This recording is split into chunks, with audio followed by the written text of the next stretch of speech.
Magandang araw po sa lahat ng tagapanood at tagapakinig. Kami po ang Group 3 ang siyang naatasang magpaliwanag ng brief history of the Philippines from pre-colonial to the present. Kung gusto niyo pong matutunan ng lesson na ito ay tumutok lang po kayo at makinig ng mabuti. Unahin na po natin ang pre-colonial period. Long before the Spaniards came to the Philippines, Filipino had a civilization of their own. The civilization partly from their response to the new environment. Many of these customs and traditions, government and way of life have come down to the present day, despite the changes brought about by westernization and modernization. So yun, bago pa man daw po talaga dumating yung mga Espanyol sa bansang Pilipinas, ay meron na daw po talagang sariling sibilisasyon yung ating bansa. At yung sibilisasyon daw pong iyon ay nakaangkop o nakabase sa kung ano ang meron sa ating kapaligiran. Kaso ang ilan daw po sa mga kaugalian at tradisyon na ito ay bumababa na o hindi na po ganun kapopular kagaya ng dati dahil na rin daw po siguro sa mga pagbabagong nangyari. Society. Philippine pre-colonial society is both different and the same as in the present. Some aspect of the pre-colonial period have survived into our time. Yung pong mga susunod na ipapakita ko ay paraan po ng mga Pilipino kung paano sila mamuhay noong pre-colonial period pa po. Unahin na po natin ang paraan ng kanilang pananamit. Para sa lalaki, attire was composed of takanggan or sleeves jacket. Yan, alam naman po natin yun, ano po, napaka-common. And bahag, loincloth. Siguro yun po yung kadalasan nakikita natin sa mga igorot. Tama po ba yung bahag?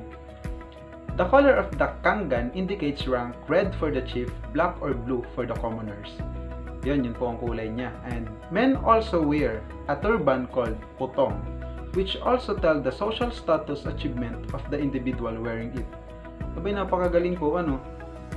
Kumbaga, meron po sila noong tinatawag na putong o isa po sa kasuotan nila na nagbibigay pagkakakilanlan po sa kanila. Kumbaga, pagsuot mo po ito ay nalalaman ng iyong kapwa kung ano po bang status mo o kung anong achievement ang meron ka. No, napakahusay po. Pagdating naman po sa female attire ay consisted of baro or kamisa, jacket with sleeves. Alam naman po natin yung kamisa, ano po. Naririnig pa rin naman po natin hanggang sa ngayon yung mga ganong kasuotan. And saya or patadyong. Some women wear a piece of red or white cloth on top of their skirts called tapis. Yan. Ang sunod po ay ornaments. Bago po ano nga po ba pag sinabing ornaments? Para po sa hindi nakakaalam, ang ornaments po ay ginagamit kadalasan upang mas magmukhang kaakit-akit o mas maging attractive tingnan yung isang bagay. Yan, men and women wear ornaments to look attractive. Yun, kagaya nga po ng aking sinabi. Both wear kalumbiga, pendants, bracelet, and deglets. So medyo familiar lang po tayo dito dun sa sa pendants at bracelets, ano po. These ornaments were made of gold and some were gold fillings between the teeth. Yon, gawa daw po sa ginto yung mga ornaments na ginagamit nila. At kadalasan daw po ay nilalagay yun sa pagitan ng kanilang ngipin. Yon. And tattoos were also fashionable for some pre-colonial Filipinos. They also exhibit a man's war record. Islas Defentadas, term coined by the Spaniard for the Visayans.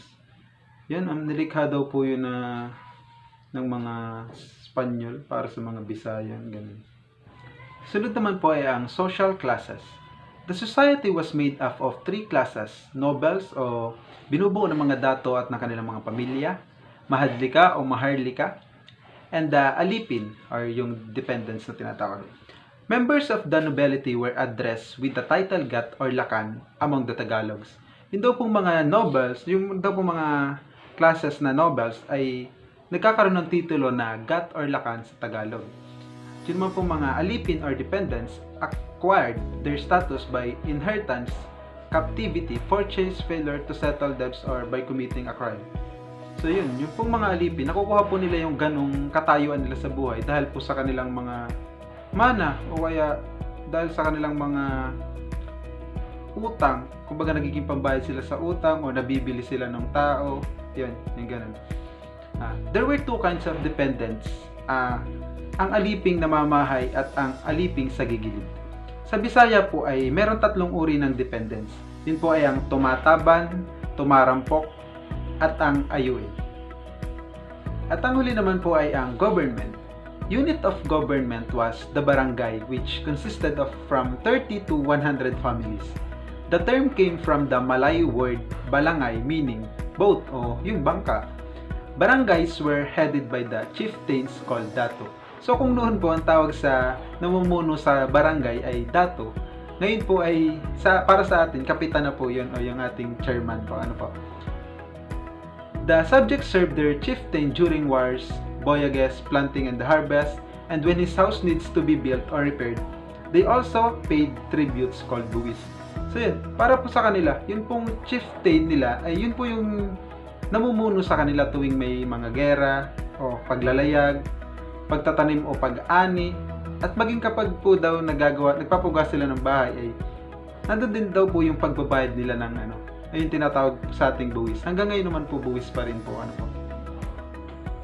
Let us proceed po sa the Spanish period. Spanish colonial motives were not however restricted commercial. The Spanish at first viewed the Philippines as a stepping stone to the riches of the East Indies or Spice Island. But even after the Portuguese and Dutch had foreclosed the possibility, the Spanish still maintained their presence in the archipelago. The Portuguese navigator and explorer Ferdinand Magellan headed the first Spanish foray to the Philippines when he made landfall on Cebu in March 1521. After King Philip II, he dispatched 3 further expeditions that ended in disaster. He sent out Miguel Lopez de Legazpi, who established the first permanent Spanish settlement in Cebu in 1565. The Spanish city of Manila was founded in 1571, and by the end of the 16th century, most of the coastal and lowland areas from Luzon to northern Mindanao were under Spanish control. Friar marched with soldiers and soon accomplished the nominal conversion to Roman Catholicism of the local people under Spanish administration. But the Muslim of Mindanao and Sulu, whom the Spanish called Moors, were never completely subdued by Spain. So, yung pinadala po pala niya na si Miguel Lopez de Legazpi ang kauna-unahang nagtatag ng permanenteng paninirahan ng mga Espanyol sa Cebu noong 1565. Tapos, ang lungsod daw po pala ng Espanya ng Maynila ay itinatag noong 1571. At sa pagtatapos po ng ika-16 na siglo o ng the 16th century, ang karamihan sa mga baybayin at mababang lugar mula sa Luzon hanggang Hilagang Mindanao ay nasa ilalim ng kontrol ng mga Espanya. Ang mga friars daw po ay nagmarcha kasama mga sundalo at di nagtagal ay natapos ang nominal na pagbabalik sa Roman Catholicism ng lahat ng mga lokal na mamamayan sa ilalim ng pamamahala ng Espanya. Ngunit, subalit po, ang Muslim pala po sa Mindanao at Sulu na tinawag ng Espanyol na Moros ay hindi kailanman ganap na nasakop ng mga Espanyol o ng Espanya. Spanish rule for the first 100 years was exercised in most areas through a type of tax farming imported from the Americas and known as the encomienda. But abuse treatment of the local tribute payers and neglect of religious instruction by encomienderos, as well as frequent withholding of revenues from the crown, caused the Spanish to abandon the system by the end of the 17th century. So, ang pamamahala daw po pala ng mga Espanya noong naunang 100 taon ay sa pamamagitan ng isang uri ng pagsasaka sa buwis na na-import mula sa Amerika at kilala sa tawag bilang encomienda. Yan, encomienda. At dahil daw po sa ginagawa nilang abuso o pagtrato sa mga nagbabayad ng pagkilala at pagpapabaya sa relihiyosong tagubilin ng mga encomienderos, ito din daw po ang naging dahilan kung bakit inabando ng mga Espanya ang sistema sa pagtatapos ng ika-17 siglo. The 19th century. By the late 18th century, political and economic changes in Europe were finally beginning to affect Spain and thus the Philippines. Important as a stimulus to trade was the gradual elimination of monopoly enjoyed by the galleon. So yun, sa huling bahagi pala po ng ika-18 siglo, ang pagbabago sa politika at ekonomiya ng Europa ay nakaapekto din sa Espanya o maging sa Pilipinas. Isang mahalagang pangyayari sapagkat unti-unting naalis ang monopolyo na tinatamasa ng galleon o yung monopoly. The last galleon arrived in Manila in 1815 and by the mid of 1830s, Manila was open to foreign merchants almost without restriction. The demand of Philippine sugar and tobacco grew apace, and the volume of exports to Europe expanded even further after the completion of the Suez Canal in 1869. So, ang huling dating pala po ng galleon sa Manila ay noong 1815 pa. At sa kalagitnaan po ng 1830s, ang Manila po ay maalwan ang nakakatanggap ng mga kalakal sa dayuhan ng walang anumang paghihigpit. Mas lumago po ang kanilang export sa Europa at mas luwawak palalo matapos ang Suez Canal noong 1869.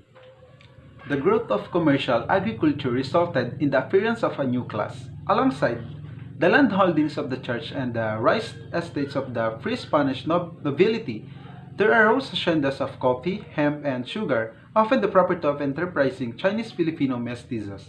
Some of the families that gained prominence in the 19th century have continued to play an important role in Philippines economics and politics. Ayun, dahil daw po sa patuloy na paglaki ng komersyal at agrikultura ay ang mga Espanya ay nagkaroon ng mga asyenda ng kape, abaka, asukal, na madalas pagmamayari ng mga Chinese-Filipino. At ang mga ito ay may mga mahalagang papel sa ekonomiya at politika ng Pilipinas. Yun lamang po para sa pre-colonial and Spanish period. Para po sa iba pang history ng Philippines from pre-colonial to the present, ipapaliwanag pa po ng dalawa kong natitirang kagrupo. Good day, I'm Angeline Mendoza from ACT2C. The topic is all about American colonial period. In 1899, President William McKinley sent to the Philippines a 5-person fact-finding commission headed by Cornell University President Jacob G. Sherman. Sherman reported back that Filipino wanted ultimate independence, but this had no immediate impact on policy. McKinley sent out the Second Philippine Commission in 1900 under William Howard Taft. By July 1901, it had established civil government. Nagpadala si William McKinley sa Pilipinas ng 5 taong komisyon sa paghahanap ng katotohanan na pinamumunuan ng Pangulo ng Cornell University na si Jacob G. Sherman. Inulat muli ni Sherman na nais ng mga Pilipino ang mga tunay na kalayaan, ngunit wala itong agarang epekto sa patakaran. Si McKinley ang pangalawang komisyon ng Pilipinas noong 19th century sa ilalim ni William Howard Taft na hanggang Hulyo ng 1901 na nagtatag ng pamahalaang sipil. In 1907, the Philippines Commission, which had been acting as both legislator and Governor-General's cabinet, became the upper house of a bicameral body. The new 80-member Philippines Assembly was directly elected by a somewhat restricted electorate from single-member districts, making it the first elective legislative body in Southeast Asia. When Governor-General Francis B. Harrison appointed a Filipino majority to the Commission in 1913, the American voice in the legislative process was further reduced. Ang Komisyon ng Pilipinas na kumikilos bilang kapwa-legislatura ng gabinete ng Gobernador General na naging pinakamataas na kapulungan ng isang bicameral body.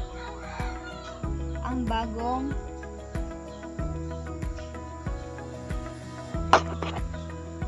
walumpung kasapi na Assembly ng Pilipinas ay direktang inihalal ng isang medyo pinaghihigpitan ng mga halalan mula sa mga salang distrito ng miyembro na ginagawang kauna-unahang pili ng pambansang katawan ng Timog Silangang Asya.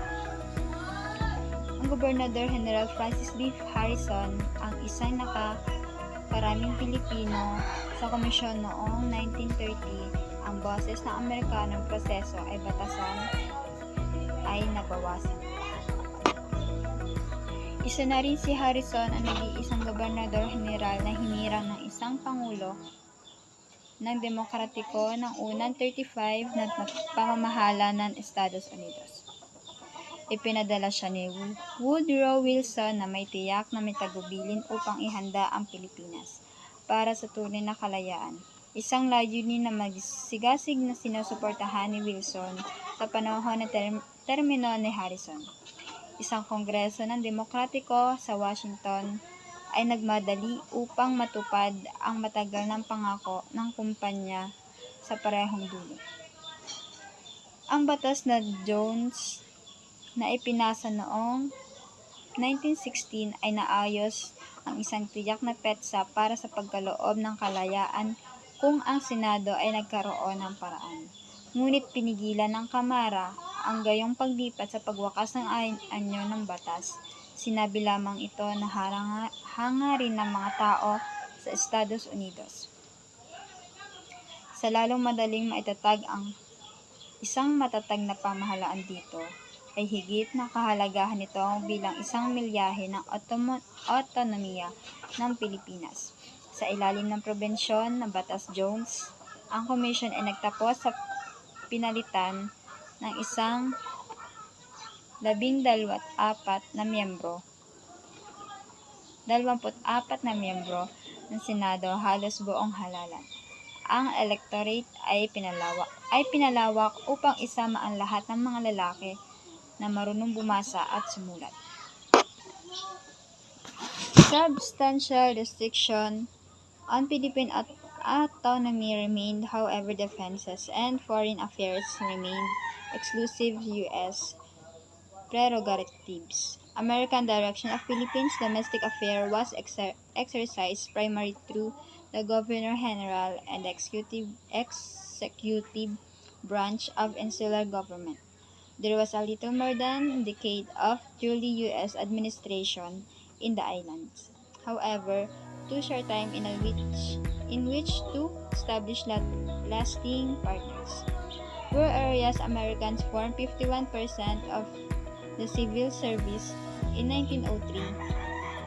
They were only 29% in 1913, 6% in 1922. By 1916, Filipino dominance in both legislative and judicial branches of government also served to restrict the U.S. executive and administrative roles. Ito ay nananatili sa isang malaking paghigpit na autonomiya ng Pilipinas. Ang pagtanggol at pangpag-ugnay sa dayuhan ay nanatiling eksklusibo sa prerogative ng U.S. sa direksyong Amerikano para sa domestic affairs ng Pilipinas. Pangunahing ginamit sa pamagitan ng Gobernador-General at ang sangay na eksekutibo ng pamahalaang insular mayroong higit sa isang dekadang lubusang pangangasiwa ng Estados Unidos sa mga isla. At gayunpaman, ito ay masyadong maikli sa isang oras kung saan matatag ang mga pangmatagalang pattern o pagkabuo. Ang mga Amerikano naman ay bumuo ng 51% ng serbisyo. Tulad nga sinabi ko kanina, at 29% naman noong 1913 at 6% naman noong 1923.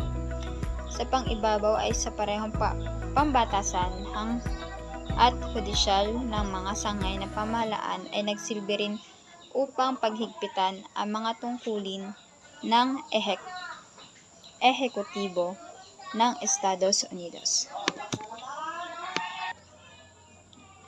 American attempts to create equality of economic opportunity were more modest and less successful in a predominantly agricultural country. The pattern of land ownership is crucial. The trend toward greater concentration of ownership, which began in the 19th century, continued during the American period despite some legal barriers.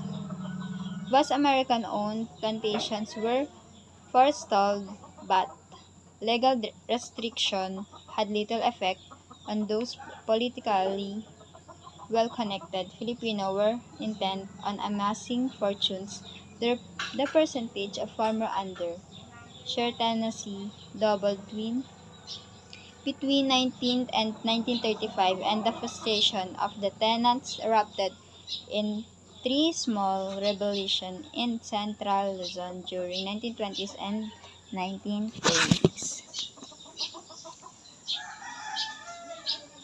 Ang pagtangka ng mga Amerikano lumikha ng pagkakapantay-pantay ng oportunidad sa ekonomiya ay mas mahinhin at hindi gaanong naging matagumpay. Sa nakararami nating agrikultura ng bansa ay may pagmamayari ng lupa ay mahalaga. Ang proseso ng pagtungo sa higit na konsentrasyon ng pagmamayari ay nagsimula laang noong 19th century na nagpatuloy sa panahon ng Amerikano sa kabila ng ilang legal na hadlang. Gaya't ang malalawak ng plantasyon ng pag-aari ng Amerikano ay nagpaputok, ngunit hindi sa paghihigpit na walang gaanong epekto sa mga Pilipino. Magkasama ang politikal na naglalayong mangalap ng kayamanan at ang mga prosyento ang magsasaka sa ilalim ng pag-upan ng bahagi na dumoble sa pagitan noong 19th century to 1935, at ang pagkabigo ng mananangupahan ay sumabog sa tatlong maliit na paghimagsik sa gitnang Luzon noong 1920s at 1930s. Yun lamang po, and maraming salamat. Good day everyone. For today, I will discuss to you the continuation of our topic, which is the American colonial period. In the year 1909, this is the year wherein Plain Aldrich Tariff is allowed upang maging malaya ang palitan ng kalakal ng Estados Unidos ng ating bansang Pilipinas. Sa madaling salita, walang anumang magiging bayad na taripa ang mga products na manggagaling sa Pilipinas, ngunit may takdang kota. On the other, ang mga kalakal mula sa Estados Unidos ay makakapasok sa Pilipinas ng walang taripa at kota. Sa pamamagitan ng libreng daloy na pag-import sa ating bansa ng kalakal na galing sa Estados Unidos, ito ay nagbigay ng isang malakas na tumutulong sa ating bansang upang mapalago ang ating industriya. Ang isang halimbawa dito ay ang pag-import nila sa ating bansa ng kanilang agrikultura, lalo na ang asukal. Sa pamamagitan nito, napaunlad nila ang market ng Estados Unidos at ang mga-ari ng mga malalaking plantasyon ng kanilang mapapakinabangan. Para sa demokratikong sariling pamahalaan, ang mga Amerikano ay nagdudusa sila dahil sa isang likas na kontradiksyon. Sa pamamagitan nito, marahil ay hindi nila kilala ang mga demokratiko sa panahong iyon. Meron po tayong tinatawag na Filipino leaders na kung saan sila po ay isang mabibilis at mahuhusay silang tagapasunod para sa mga oportunidad na binuksan para sa kanila na binigay ng mga Amerikano. Ang Filipino political genius, sila naman po ang mga pinakamahusay na sumasalamin sa mga dinagdag na institusyon katulad na lang po ng political party. Ang Federal Party ang unang partidong pampolitika sa Estados Unidos sa ilalim ni Alexander Hamilton. It dominates sa pamahalang pambansa noong taong 1789 hanggang 1801. Ang 1907 election ay pinayagan ang mga umapela na nasyonalista. Ang partido ng nasyonalista sa halalan noong 1907 ang nagtaguyod ng kalayaan at sila na ring nanalo na partido dito noong 1907. Noong taong 1920, ang mga demokratiko ay nakakuha ng humigit kumulang sa 1/3 ng mga pwesto sa legislatura. Noong namang taong 1907, ang Partido Nasyonalista ay sumailalim sa pamumuno ni Manuel Quezon at Sergio Osmeña at nangibabaw ang ating bansang Pilipinas hanggang sa kalayaan. Noong 1933, ipinasa naman ng Kongreso ng Estados Unidos ang Hair-Haynes-Cutting Act upang itakda ang petsa para sa kalayaan ng Pilipinas. Taong 1930, sa taong ito, sa tulong na din ng mga ilang hindi magkatugmang magkaalyado ang paglipat ng soberanya at napagpasyahan na ilipat ito sa dark days of the Great Depression.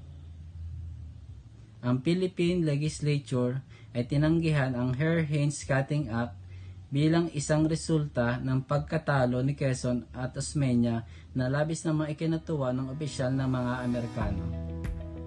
Noong sumunod na mga taon ay dumating si Quezon sa Washington upang magtrabaho para sa bagong panukalang batas. Ang parehong alyansa sa Kongreso ng Estados Unidos ay inindir si Quezon na may authority by Manila Legislature.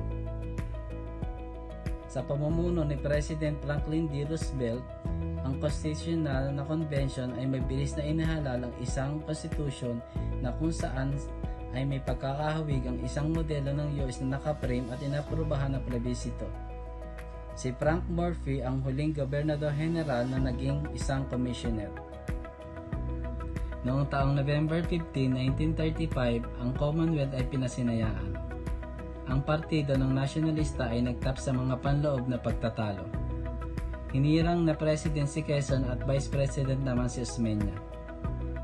The Commonwealth pa noon ay inilaan upang italaga sa paghahanda para sa kalayaan ng ekonomiya at pampolitika at pagiging perpekto ng mga institusyong demokratiko. Ngunit sa World War II, ang paglipat ay hindi napatakbo ng maayos. This is my presentation. Thank you. God bless.